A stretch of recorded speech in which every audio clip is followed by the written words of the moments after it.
This is an announcement guy. I'm out in the parking lot here at Mile High Church. This is a place where we're going to have our trunk or treat celebration this year on the morning of Halloween from 10 to noon. Halloween may have started a couple thousand years ago with the Celts as a way of celebrating the harvest. Right now, trunk or treat is a way for kids to harvest a bunch of candy in a short amount of time and remain safe and socially distanced. Here's what's coming up. Being a member of Mile High Church is as easy as taking our online class after service today at 11:30. Visit the events page at milehighchurch.org to register. Donate to our Harvest of Love drive-through food drive after service today between 11:30 and 1. Drive up, pop your trunk, and wave hello. Declutter your life at Reverend Carol Wilkie's class starting Monday, November 9th, using principles from Marie Kondo's best-selling book, The Life-Changing Magic of Tidying Up. Visit milehighchurch.org for event details. Well, I'm out here in the parking lot at Mile High Church on a beautiful day, and this will be the site of our fall festival, the annual candy harvest. I think Halloween was actually invented by a group of dentists in the early 1950s. Have a great week.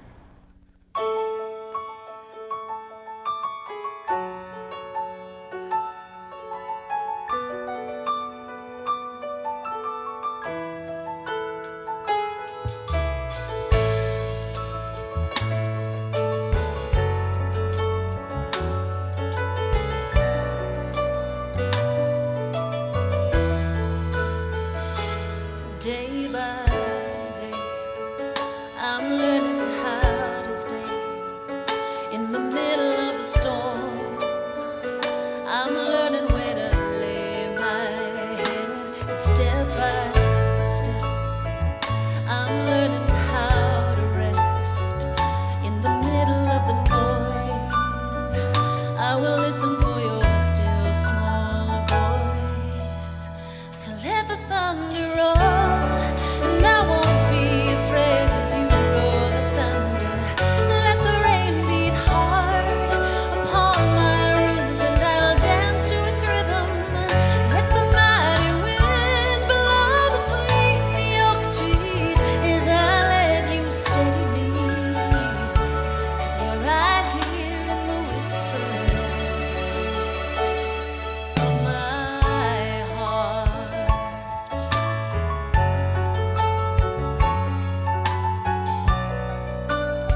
Lauren, Sheely, so incredibly grateful to have you back with us. It's been a long time, and it means so much to have you here. Thank you to this Mile High Band. There's a Dr. Barry sighting right there. Great to see you. Good morning, and welcome to Mile High Church. Just want to begin this morning by just reaching out with our collective hearts to all of those who've been affected by the fires in this week and the past weeks. And, you know, it's really hard when we're not able to be together to hear about people's challenges and to hear about people's celebrations. But we want you to know that our spirits are surrounding you, that we are uplifting you, and knowing that there's divine guidance all around us. We love you. We're with you. We do want to hear how you're doing. And as we continue to work with our state here in Colorado, following their guidance, doing our civic duty to keep one another as safe as possible as we move through this coronavirus challenge, I know that we're up to the task. You know, I love this spiritual community because it's an opportunity to take a break, to find sanctuary in the midst of all that we see going on in our country and in the world. And it's also an opportunity to renew our vision, a vision of hope, a vision of wholeness for ourselves, for our loved ones, for our country, and our humanity. So thank you for taking place in this sacrament that is our Mile High Sunday gathering. So grateful again to have Lauren Sheely back with us today, our Mile High Band. We've got Reverend Michelle Scavetta saying a prayer, and Reverend Simon is here as well. So let's just take a deep breath as we center ourselves and prepare for beautiful song, beautiful prayer, and beautiful service.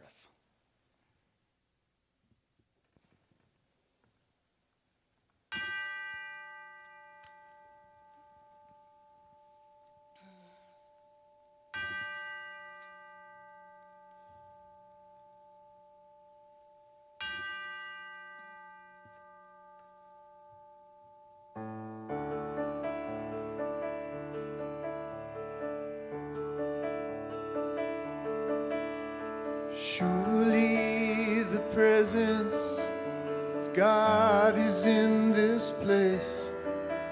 I can feel the mighty power and the grace. I can hear the brush of angel wings. I see glory on each face. Surely the presence of God is in this place.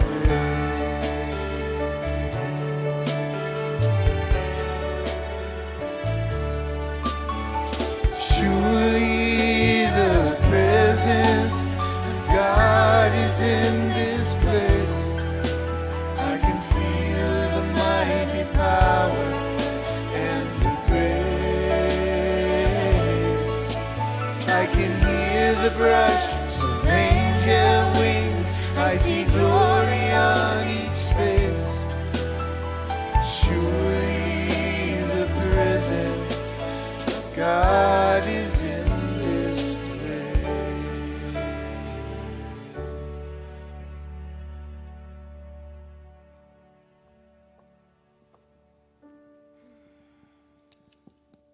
So just breathing into this moment.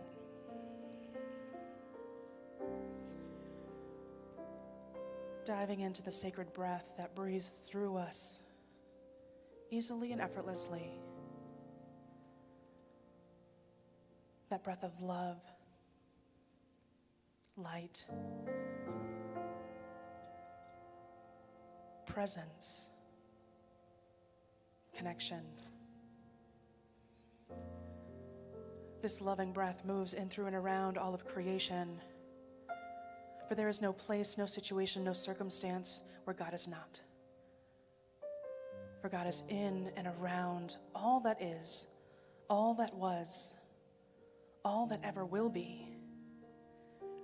And that very presence of God is right here, right where we are. I'm so grateful to know that all of the ways that God shows up, creating the opportunity to connect with this divine presence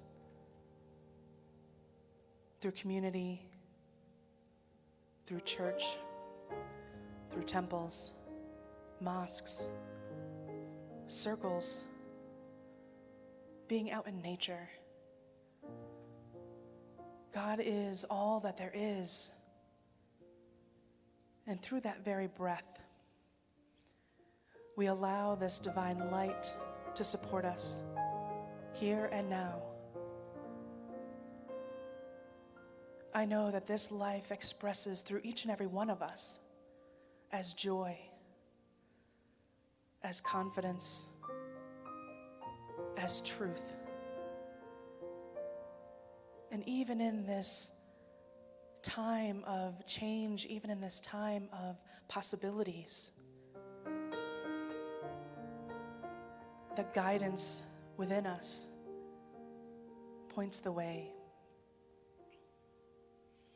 And I speak my word for all of those impacted by the fires, all of the firefighters who are working to extinguish, to control the fires, knowing that this blanket of moisture that is falling right now helps to extinguish them, helps to create that needed moisture in the ground and all around us. I'm so grateful for all of the ways people show up for one another through community, through support, through all of the resources that are available to us each and every day, knowing that we are guided to them from the still small voice within. And as we move into our service today, may our hearts open wide to allow the love, the peace, and the joy that is around us to infuse us, to infuse our day, knowing that these words of wisdom, the music, support us right where we are. And with great gratitude for this amazing community, for each person who is tuning in today, each person who is present here in the sanctuary, such gratitude overflows. So I simply say yes. Yes to this day, yes to the possibilities, yes to life. And so it is.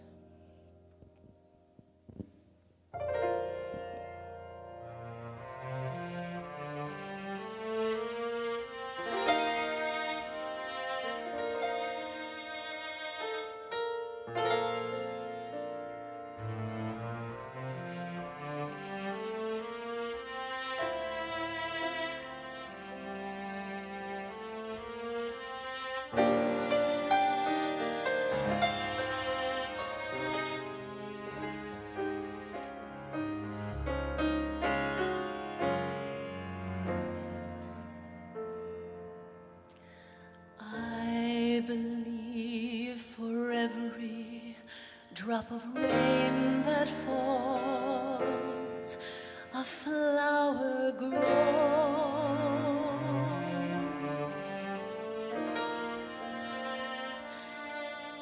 I believe for even in the darkest night, a candle glows.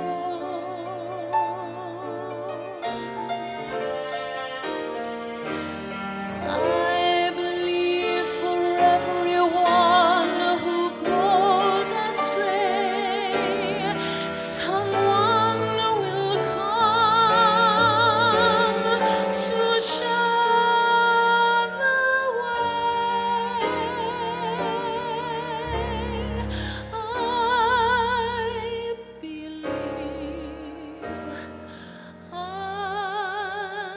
believe.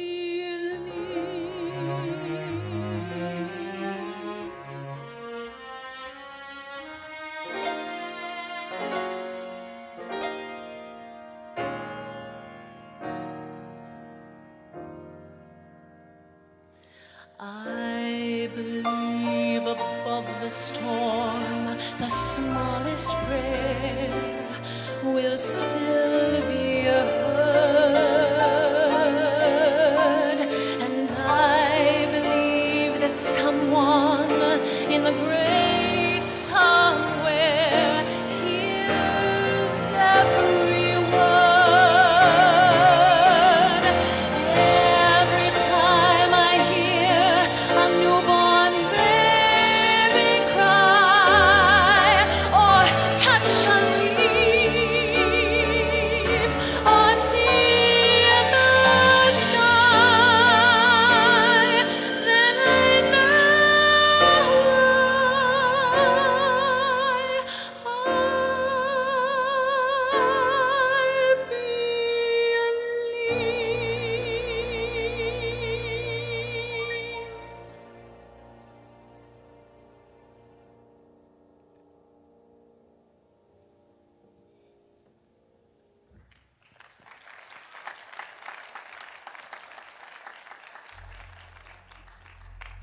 today's inspirational reading from our founder, Dr. Ernest Holmes, I have discovered a secret place within, where the thought goes into a mountain high above the din of the world. I have found in this mountain a place of peace and rest, a place of joy and comfort to the heart. I have found that the secret place of God is within my own soul. And from Louisa May Alcott, far away there in the sunshine are my highest aspirations. I may not reach them, but I can look up and see their beauty, believe in them, and try to follow where they lead.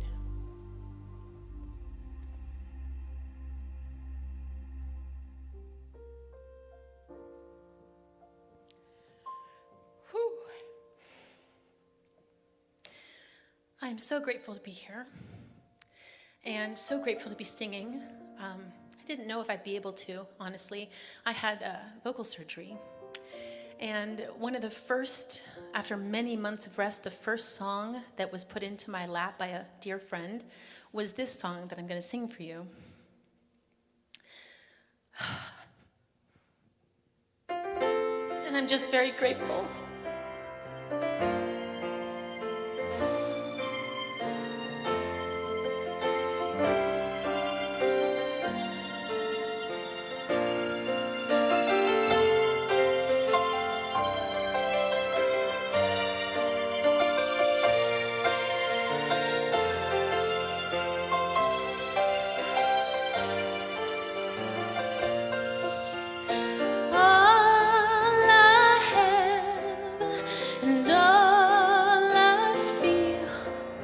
Is all because of you. All I reap is all I sow, and love is our living proof. Thank you for life. Thank you for everything. I stand here in grace and gratitude, and I thank you.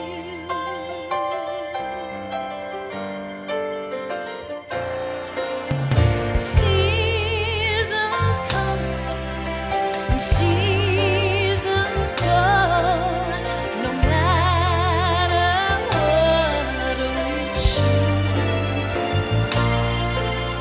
A thousand things, a thousand names, all lead to one simple truth. Thank you for life. Thank you for everything. I stand here in grace and gratitude, and I thank you.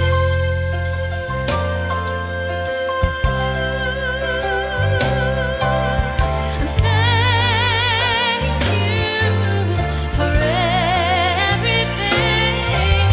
I stand here in grace and gratitude, and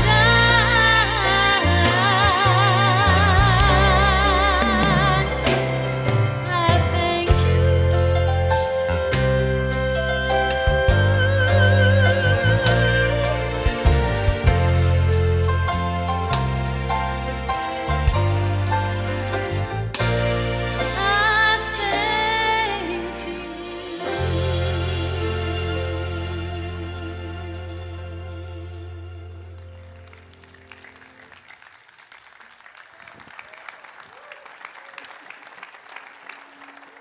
Thank you, Lauren Sheely.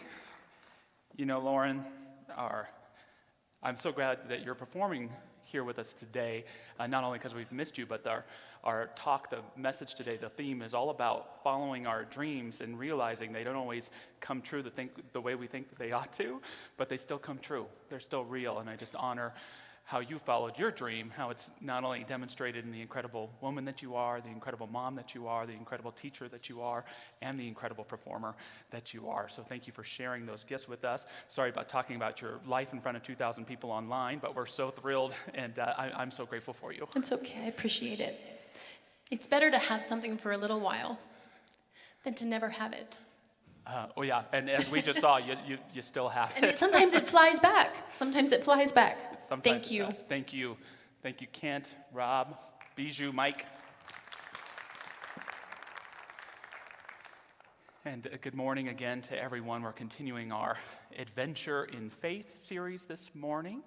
It's been a great adventure in faith. We've talked about increasing our faith in God, increasing our faith in our relationships, and today we're looking at restoring our dreams and aspirations. And I want to thank everyone who's involved in one of our online small groups, and if you're not, you can still go to our Adventures in Faith landing page and find the material there. This is a great opportunity, this 5-week series, to hear a message each week, but to go deeper into your own self-inquiry so that we can increase our certain faith in these uncertain times. How many of you have ever had that experience, just like I was sharing with Lauren, of having a dream for something, having a clear vision, and having it work out just not at all like you expected? Anybody? Yes? You know, a good example for me in this was the night that I proposed to my wife. I had set the date on the calendar, April 11th. It was a Friday night, 2014. It was also an important date because this is when April's mom would come and take Gavin for the night, who was 9 years old at the time. And I had the perfect vision of how this was going to go. We were going to walk down onto the beach, which was just a close walk from our house. The sun was going to be setting, and I was going to get down on one knee and propose to my beautiful wife. She was going to say yes, and everything was going to go wonderful from there. Well, 10 days before that date, I got pneumonia, and it really knocked me on my butt. And so when the date came, I was maybe about 40, 50%. April's mom ran into some traffic on her way, and so she didn't show up until after dark. And so my wife thought I was absolutely crazy, recovering from pneumonia and wanting to take a walk on a windy, rainy, nighttime evening there on the beach. But nonetheless, that's what I wanted to do, and so we keep walking, and we walk onto the sand, and there's all these people, and they're holding lit candles. It's a candlelight vigil for someone who passed away, which of course is tragic and sad, but not perhaps the most ideal environment for a marriage proposal. So we keep walking along, and I get down on one knee, and I say, April, will you marry me? And April's heart is so kind, she immediately gets on one knee too and says, will you marry me? And I say, no, that's not how it's supposed to work, April. She says, yes. I put the ring on, we kiss, and I'd like to say that we at least got some great pictures. However, that's about as good as it got. We saw our son Gavin the next morning and shared with him the big news, and his first words were, where are we going on the honeymoon? You know, another perfect dream and vision would have to be transformed. You know, the great writer John Updike said, dreams come true.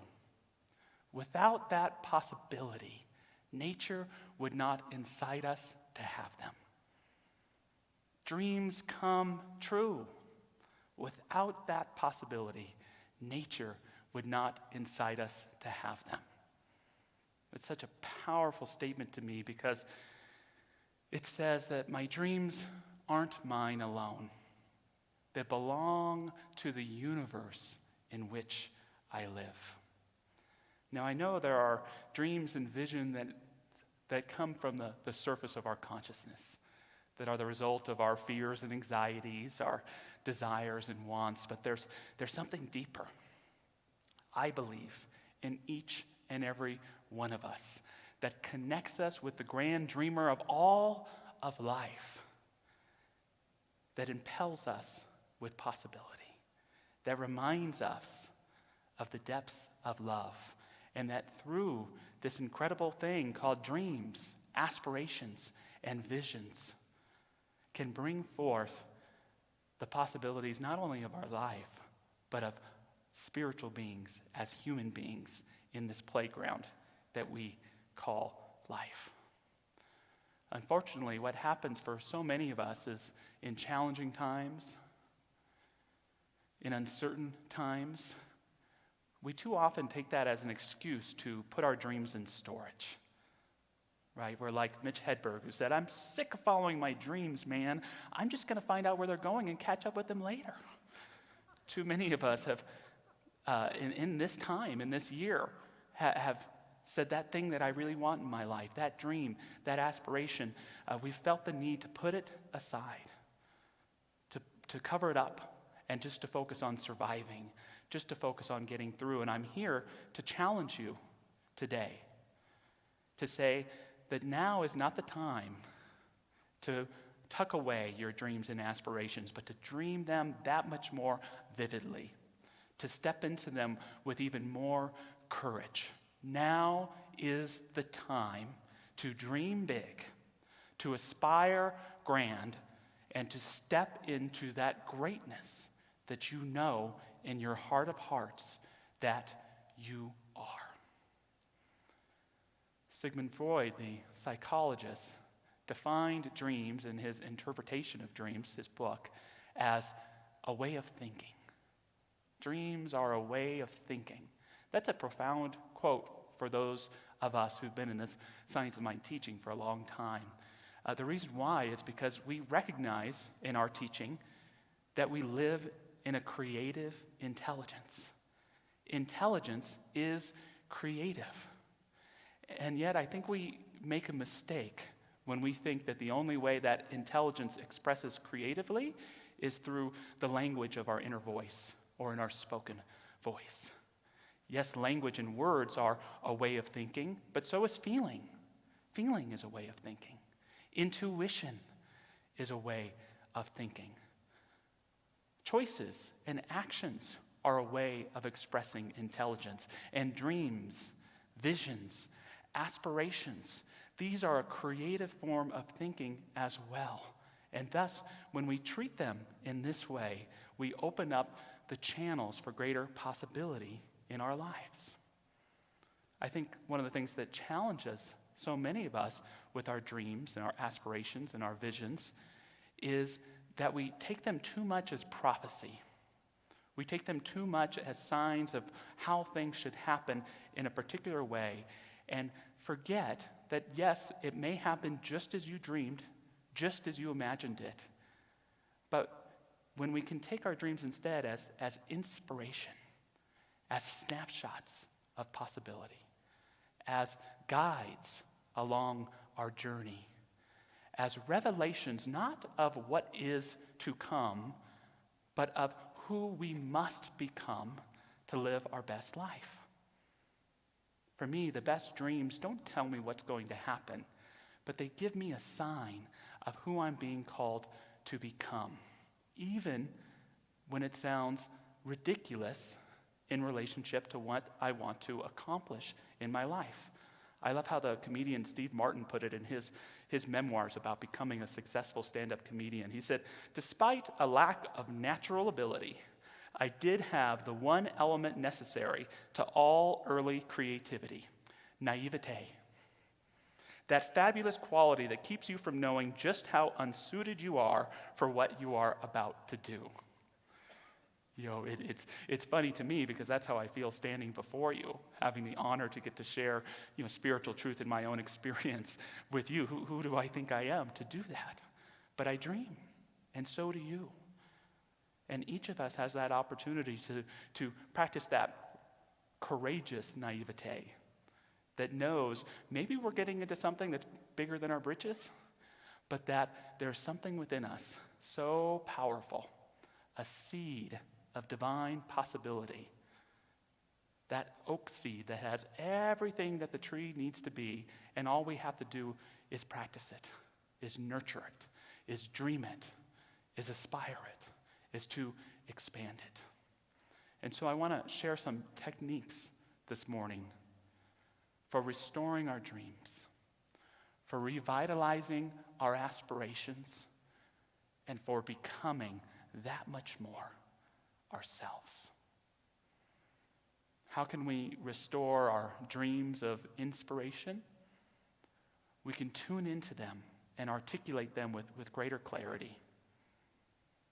You know, things didn't work out the way I wanted to when I proposed to my wife. But looking back now, we wouldn't change a single thing about that experience. It was perfectly imperfect in every way. It was our story. We didn't get to take that romantic honeymoon that we had envisioned in Europe. We wound up in a little family cabin in Washington State. But what was the most important thing? That we were together. What a wonderful message to get early in your marriage, that being together and being in love is the most important thing. This word inspire, it comes from the Latin inspirare. I know I'm butchering that, but inspirare. And the word aspire comes from the Latin aspirare, and both mean to breathe into or to breathe upon. I can't think of a more powerful way to restore our dreams of inspiration than to open up to inspiration, to see it as God's breath in us. Inspiration is God's breath in you, and what you do with that breath is your aspiration. So if you'd like, take a moment and practice that with me this morning. God, I receive your breath in me, and I listen for what it inspires in me, for who I am to be, for who I am to become, for the possibility that you have implanted in me. Feel that breath. What are the images? What are the ideas that are showing up for you? And ask as well, aspiration. Now that I have this breath of inspiration in me, what will I choose to breathe it into? Into expanding my relationship? Into achieving more and more with my career? Into taking better care of myself and holding a higher vision for my country and for my world? Feel that inspiration. Be open to it. Be open to those divine circuits, and be willing to take that divine breath and bring it back into your life. How did Eric Butterworth said it? He said that life is God's gift to you. What you do with it is your gift to God. Dreams come true. Without that possibility, nature would not incite us to happen. Our dreams belong not just to us, but to that divine energy all around us. Perhaps my favorite definition of the divine comes in the middle of a sentence that Ernest Holmes shared in a little book he wrote called This Thing Called Life. They call it The Art of Life now for some reason. And he defines the divine as infinite energy coupled with limitless creative imagination. Isn't that powerful? God is infinite energy coupled with limitless creative imagination. So for ourselves, when it comes to inspiration, we recognize that God is infinite energy. It's all around us. It's what made the universe. It's what's making us right now. It's what sustains us. And combined with our limitless creative imagination, that's God in us. So when we bring those two together, it's not just a definition, it's a recipe for how to co-create with Spirit in your life. Acknowledge the infinite energy and couple it with that creative imagination in you. Bring it to your work. Bring it to your relationships. Bring it to your vision for your family, for your community, for your country. The next time someone asks you what you do for a living, say, I take infinite energy and I couple it with limitless creative imagination. Hey, how's your love life? Well, It's infinite energy coupled with limitless creative imagination. Yeah. Apply this energy that we know in our heart of hearts is real and bring it to your life. Dreams come true. Otherwise, nature would not incite us to happen. And remember that the best dreams don't come in the deepest of sleep, but when we're the most wide awake, when we're most conscious of the gift of life and our ability to use it constructively, creatively, positively, and with deep and profound meaning. How can we restore our dreams of revelation? A dream of revelation, again, for me, isn't so much a prophecy of something that's to come. It's a swift spiritual kick in the butt that tells us who we're being called to be in our life. Every once in a while in my life, I stop and I ask myself, Josh, whose vision are you living in? And with so much going on around us, it's easy to catch myself settled in someone's lousy vision of life and the world. Whose vision am I living in? Is it of some talk show host? Is it a collective panic that I might see on social media? Is it the idea that divisiveness with one another is how we achieve success as a society? Is it fear? What vision am I living in? Is it an outdated vision that I used to have? Or can I take that time and settle into a divine vision for my life? One that sees myself, my loved ones, my country, all of life in a consciousness of wholeness. And if I'm willing to listen for it, it can show up. But I've got to be willing to expand my vision. It doesn't just mean some foo-foo positivity. It's that bold ability to, yes, perhaps it seems naively, but to step into that idealism that holds us and ourselves as one. I love something that Rainer Maria Rilke shared to a young poet many years ago. He said, if your daily life seems poor, do not blame it. Blame yourself. Tell yourself that you are not poet enough to call forth its riches, for to the Creator there is no poverty and no poor, indifferent place. Now, I know that sounds kind of mean, right? But it speaks to this idea that positivity and idealism isn't just a form of denial against the challenges that are taking place.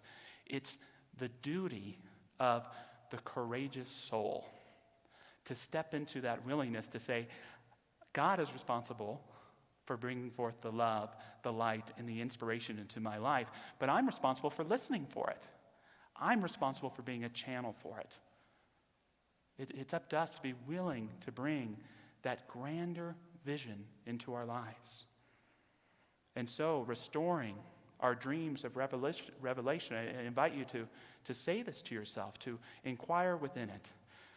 God, I am willing to see in a grander way. Reveal to me my profoundest self. Reveal to me my best life. Reveal to me a vision of the world, not only as what it truly is, but what it truly can be. Dreams come true. Otherwise, nature would not incite us to have them. But we must remember, for our dreams to come true, we must dream them in the first place. We must take that time to look at the different areas of our life. Take all that time you might put into worry or anxiety or to regretting. Imagine if you took all that time, added it up, and put it into constructive dreaming, constructive visioning for your relationships, for your self-care, for your community around you. And you may be surprised at what gets revealed. A grander, greater, more appreciative, centered, and inspired you. Lastly, today I want to talk about restoring our dreams of guidance That for me is my favorite way to view a dream, a vision, or an aspiration, is like a guiding star. And as I live my life, I follow that guiding star. And what happens, even though I never reach the star itself, what grows up in the following winds up even grander than I could have dreamed or envisioned. And it's a reminder sometimes to not get so attached to exactly how the dream has to play out into reality. In fact, be willing to let that go and trust in what comes up for you in the following. It wasn't until I was able to release my limited outline of what the perfect partner was supposed to be that I found that the perfect partner for my life was there already. It wasn't until I released my attachment to how my ministry was supposed to look that I found the perfect ministry for me. It wasn't until I released my attachment to my image of being some sort of perfect person that I became who I really am and want to be, to my own surprise. When we're willing to see that our guides, again, are snapshots of possibility and trust in the following of them, amazing things take place. That's why it's so important to see that life is not ours to make alone, but there is a grander presence around us, available, willing, ready to go, if we're willing to use it, if we're willing to allow ourselves to be worthy enough of its light, its life, and its vision. There's an old story I love from James Thurber, a great humorist who wrote for The New Yorker, wrote The Secret Life of Walter Mitty. And it's a story called The Moth and the Star. And I just want to say I love a powerful spiritual story about moths, because we talk about butterflies a lot in spirituality, don't we? The butterflies are beautiful, but moths are made and created the same way. They're just not as beautiful, so we don't talk about them as much. You don't go to a memorial service and say, Aunt Helen is now transformed into a beautiful moth. It doesn't happen. So it's good to give moths a little credit. And this little story is about a moth who sets its eyes every night on a star. And every night it flies as far as it can, hoping to reach this star. And the little moth wants to know that it's living its little life correctly, and so he shares this with his parents. Mom, Dad, I'm spending my time chasing a star, and Mom says, no, stars aren't the thing to chase after. Lampposts, that's the thing to chase after. House lamps, that's the thing you need to be around if you want to live a great life. His dad turns to the moth and says, look at you, boy, a young, strong, strapping moth like you. You haven't burned a wing in months. Look at your brothers and sisters, how scorched up they are, living life correctly. But the moth didn't listen and kept reaching out to that star. He had thought that the star was just caught in an elm tree somewhere. He didn't realize it was 250 million miles away, but he kept going after that star. And eventually, his whole family had been scorched to death by this time, but he believed that he actually had reached that star and started telling people that he had reached that star as well. The moral of the story, Thurber tells us, who flies afar from the sphere of our sorrow is here today and here tomorrow. I don't know about you, but I can relate with that little moth. Living in a world or a culture that says things should be done this way. But that's where the dreamers come in. That's where the visionaries show us that doesn't have to be the case. That's where the potential of humanity and spiritual consciousness is born in each of us, alive in each of us right here and right now, if we're willing to push past the self-imposed boundaries of what was, to step into the glory of what is and can be. You have that power. You have that ability. Use it. Dream it. Aspire it. Grow into that divine life. Let us restore our dreams of revelation by saying to ourselves, God, I am willing to see in a higher way. Reveal to me my highest self. Reveal to me my best life. Reveal to me the world not only as it truly is, but what it can be. And again, restoring our dreams as guide, this is the one I meant to share. Spirit, I am willing to receive a guide upon my journey. Take that in. Spirit, I am willing to receive a guide upon my journey, an image, a virtue, a feeling, an ideal. Take a moment. Can you see an image? Can you feel a virtue, an emotion, an ideal? Once it's there, once you've captured it, say to yourself, I will follow this guide, knowing that the blessing comes not in where I wind up, but in the wonder of the adventure. I let your inner guidance within inspire my choices towards a greater realization of truth. Mary Oliver once said, the most regretful people on earth are those who felt the call to creative work, who felt their own creative power restive and uprising, and gave to it neither power nor time. It's time to dream for our lives again. It's time to dust off the dreams that we put away and dismissed as not coming true, and to see that maybe a different story than we thought took place. It's time to put ourselves back in alignment with that guiding star, to remember dreams come true. Without that possibility, nature would not incite us to have them.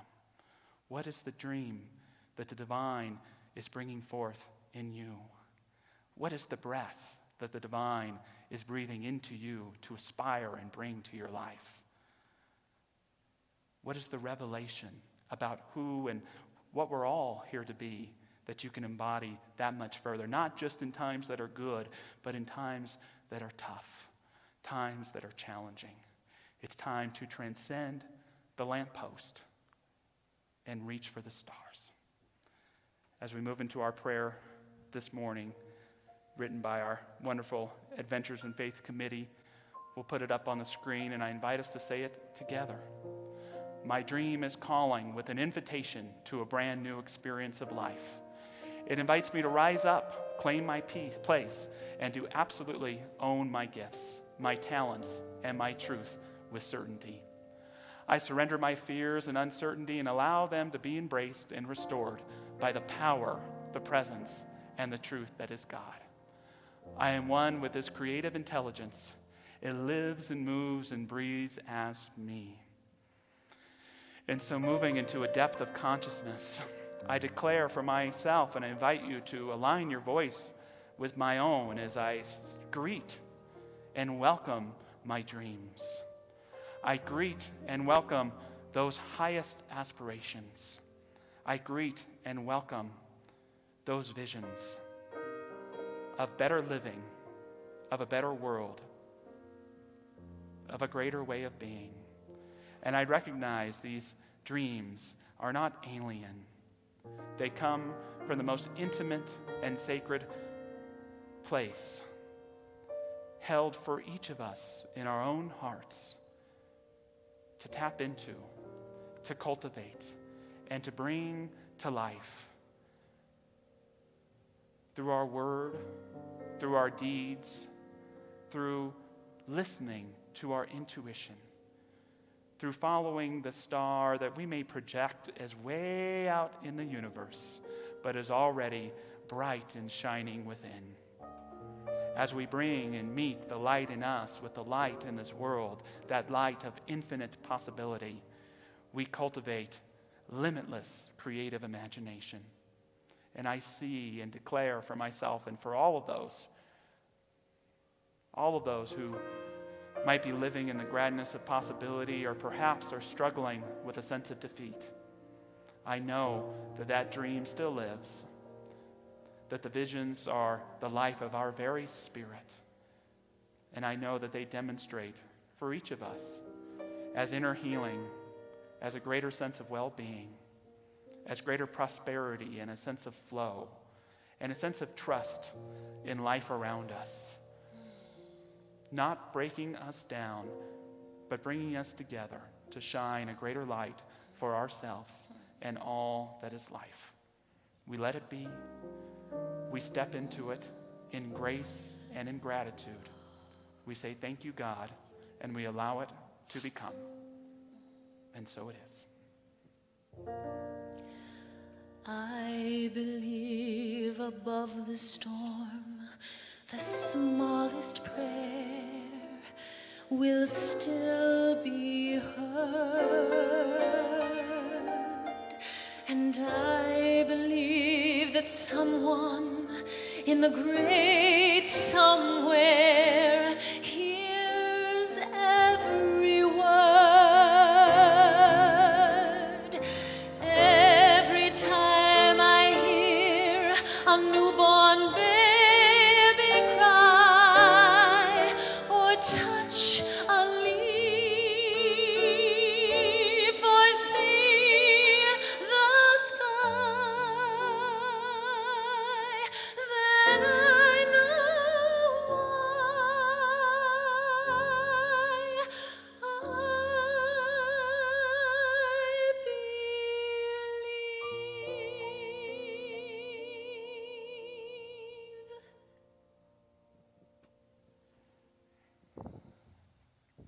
Thank you, Lauren. Thank you, band. Thank you for joining us online, and for those of you here in person today. Just because we aren't able to gather in force on Sunday service doesn't mean that there's not opportunities to return to our campus. I'm so grateful for our innovative youth ministry.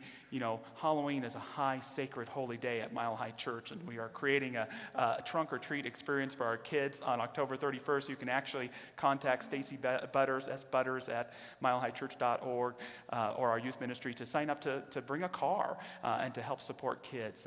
Election Day is coming up November 3rd, and you know, I know anxieties run high, and we just want to create a place of prayerfulness here in our sanctuary. So from 10 a.m. to 2 p.m., the sanctuary is going to be open. We have to limit the amount of people here, and we have to follow distancing, but what a great opportunity to come and be in your sanctuary, to know the truth for yourself and for your country at this time. And just know that we love you, we miss you. You've kept our church going strong. We just have the best staff, the best ministers, the best folks here, the best congregation, and I'm so thankful for all of the continued gifts that keep us strong through these challenging times, but we will get through them. We will dream through them and arise even better than before.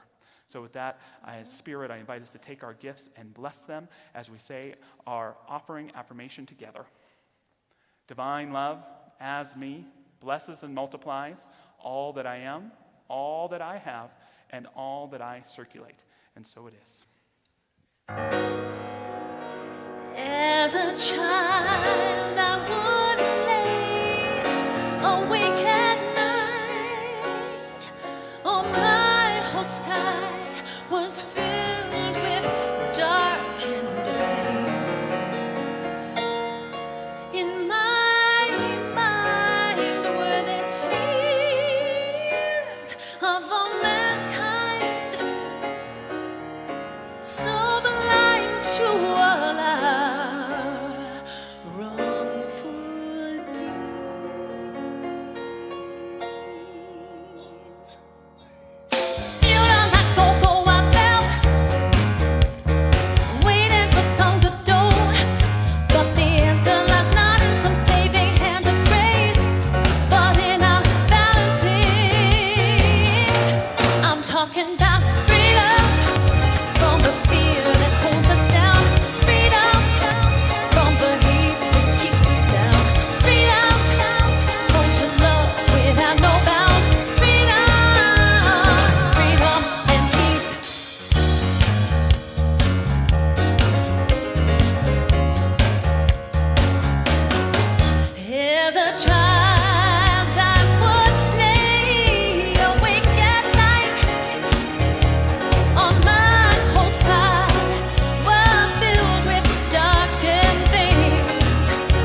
Lauren, Sheila, are you feeling it? You ready? Ready to go out and face the day? All right, awesome. Thank you so much for being here today. If you would like to be a member of this spiritual community, it is super easy to do so.